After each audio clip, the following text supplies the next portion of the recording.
Angel Reese was so bad last night, the announcers calling the game, they were laughing at her performance. Angel Reese back up to her old bag of tricks on the basketball court, throwing the ball off the bottom of the backboard.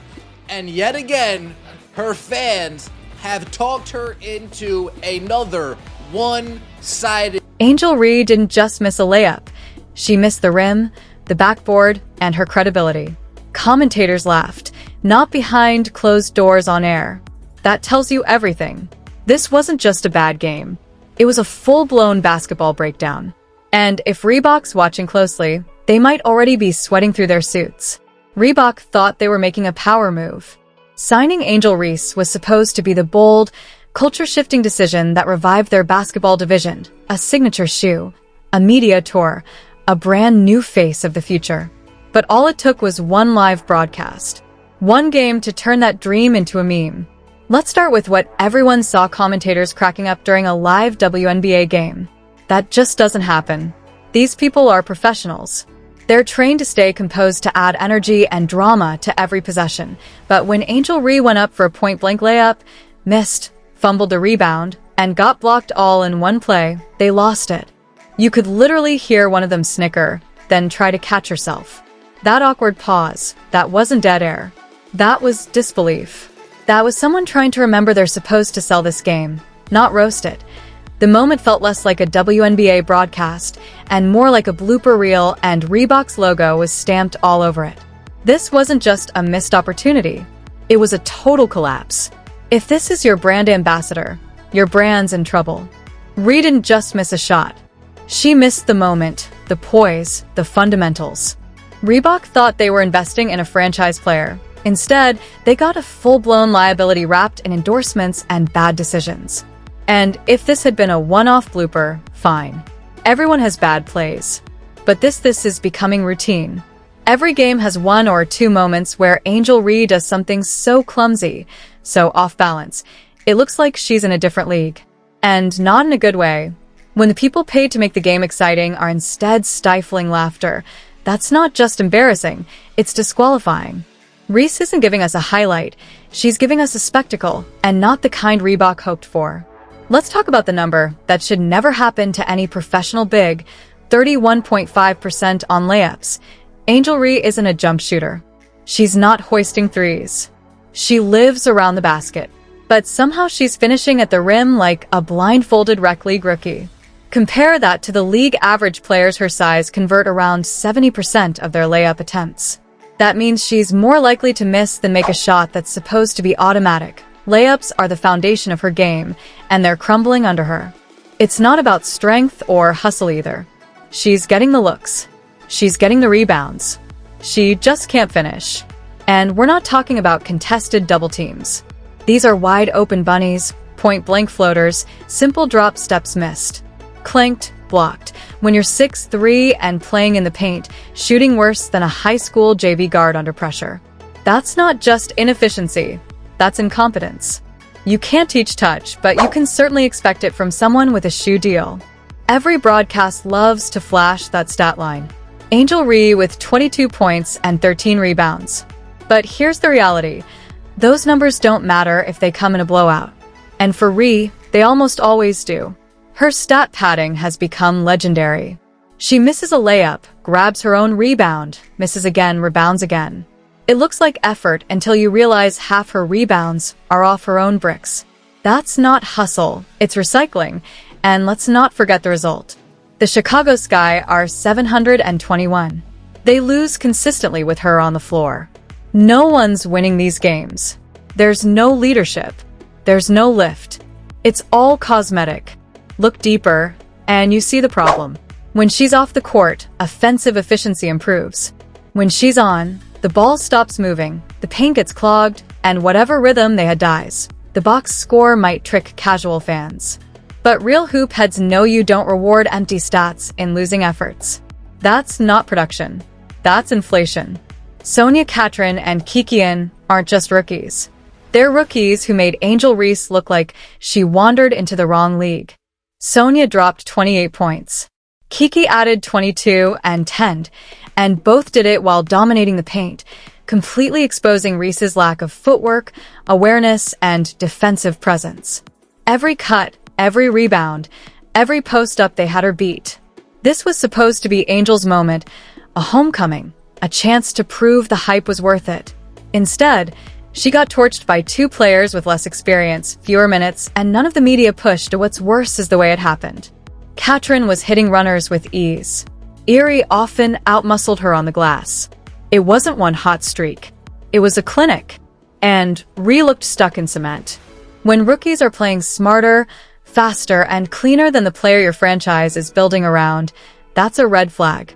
And when that player has a signature shoe coming out, that's a fire alarm. There's a difference between a bad play and a blooper. A blooper is so bad, so uncoordinated that it goes beyond criticism and enters the realm of comedy. That's what Angel Reese is giving us every game. Missed layups off the underside of the backboard. Traveling calls while trying to Euro step with no defender in sight. Post-ups that end with her dribbling into her own foot. You can't make this up. Against New York, she had a stretch where she missed 4 straight point-blank shots in 12 seconds. That clip made the rounds not because it was funny once, but because it's happening again and again. This is the new normal. And the energy. Oh, she's still flexing, still pointing fingers, still barking after missed shots like she's dominating. But dominance looks like buckets, not bricks. And eventually, fans get tired of the act. When your entire offensive identity becomes a punchline, the only thing you're leading is the blooper reel. Reebok made a bold move.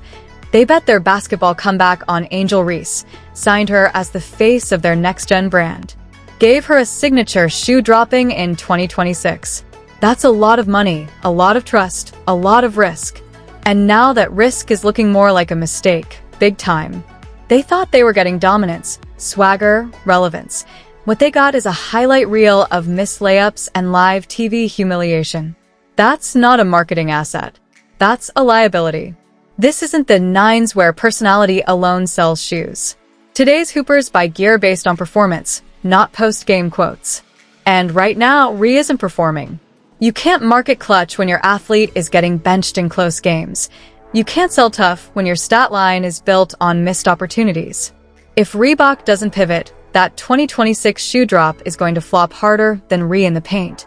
Let's settle this once and for all. There's no rivalry. There's no comparison. One of them is carrying her team, setting rookie records, selling out arenas. The other is Angel Reese. Clark leads, Clark delivers. Clark wins. Reese talks. It's not about personality, it's about productivity. Caitlin Clark is turning around a franchise that started the year in shambles. She's running point like a vet, shooting like a star, and making every teammate better. Angel, her presence slows the sky down. The ball doesn't move. The spacing disappears. The shots miss. The rebounds are off her own hands. One of these rookies plays like a future MVP. The other plays like a college player who hasn't adjusted. And when the league's biggest story becomes how bad one player looks on TV, the gap only grows. You know, it's bad when the people whose job is to stay upbeat and energetic can't even pretend anymore. Broadcasters live for the game. They find joy in free throws, hustle plays, even the boring parts of the third quarter when nothing exciting is happening. These are the ultimate hype machines trained to talk up the action even when the action is mediocre. But with Angel Reese, their voices drop, their energy fades, and sometimes, like we saw last week, they straight up laugh. That moment where she missed an uncontested layup, fumbled the rebound, got blocked from behind, then asked for a foul like she didn't just embarrass herself. They chuckled, then panicked, then scrambled to sound serious again. And you could feel it. That crack in the professional facade, because what just happened wasn't oops. It was what are we even watching? This isn't about being mean. This is about facing the truth. Ree is making it impossible to ignore the gap between what we're told she is and what we actually see. The game doesn't just slow down when she's on. It gets weird. The offense jams. The energy sags. And the mistakes, they're not rare. They're clockwork. When the professionals in the booth go from highlight call to damage control, that's your red flag. That's not just a bad performance. That's the basketball version of a stage dive where no one catches you. The Chicago Sky thought they had something. They brought in veterans, shifted rotations, built the system around Angel Reese. They gave her the spotlight, the platform, and the ball. But instead of a rising star, they got a sinking ship taking on water with every blown layup and defensive lapse. Let's look at the results. The Sky are 721. They've dropped multiple games by double digits and are falling out of playoff contention faster than a Reese jump hook off the side of the backboard. And when Reese logs big minutes, things get ugly. The offense bogs down. The spacing disappears. Defenders sag off her like she's a non-shooting center from 2002. Here's the kicker. When she sits, things actually improve. Suddenly, there's ball movement. The floor opens up. Players cut and pass with purpose. It's like the team collectively exhales the moment she's on the bench. That's not a franchise cornerstone. That's an anchor, and yet they keep running plays for her, giving her post touches, letting her bring the ball up like she's some point forward. But when your go-to scorer struggles to convert shots toddlers hit on Fisher-Price hoops, that's not development, it's delusion. The issue isn't just that Rhea is underperforming, it's that the Sky are trying to build around her like she's earned that status. The reality, she's not leading a team forward. She's dragging it back into the lottery. And the longer Chicago keeps forcing her into that role, the harder it's going to be to fix this mess. Rhea isn't the foundation of a rebuild. She's the reason it might need to start all over. We're heading toward 2026. That's the year Reebok launches Angel Reese's signature shoe. Or, at least they say they will. But let's be honest, how do you market that?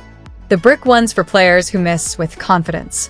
Every game that Reese clinks another layup, every time she flexes after airballing a putback, the brand value drops. This isn't just bad timing, it's brand suicide. Reebok thought they were buying the next big star. But if this keeps up, they might be forced to pull the plug or worse, release the shoe and watch it flop harder than a one-handed turnaround from Rhea in the paint. Because if the face of your sneaker line can't make a layup, it's not just a reputation at risk, it's yours.